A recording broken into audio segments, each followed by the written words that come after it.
বাড়ির মালিক আঙিনায় swimming pool তৈরির জন্য মাটি খুঁড়ছিলেন। খনন করতে উদ্ধার করা হয় কয়েকটি প্লাস্টিকের ব্যাগ। ব্যাগগুলো খুলে দেখা যায় ভেতরে ঝলমল করছে ৫টি স্বর্ণের ব্যাগ ও অসংখ্য সোনার মুদ্রা। গুপ্তধন পাওয়ার পর বাড়ির মালিক খবর দেন স্থানীয় কর্তৃপক্ষকে। পরে প্রত্নতত্ত্ব বিভাগ পরীক্ষা করে জানায় এগুলো খুব বেশি দিন আগের নয়। ফ্রান্সের এই ঘটনা সামাজিক যোগাযোগ মাধ্যমে ছড়িয়ে পড়লে তার রীতিমতো ভাইরাল হয়।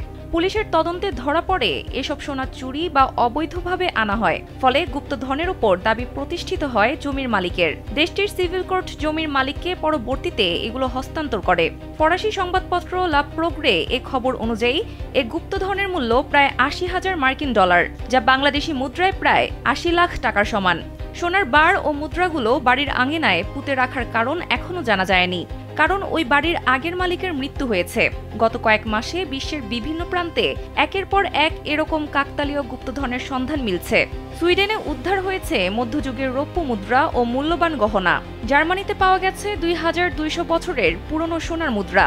অন্যদিকে ইংল্যান্ড থেকে উদ্ধার হয়েছে গৃহযুদ্ধের সময়কার ১০০টি দুষ্প্রাপ্য মুদ্রা।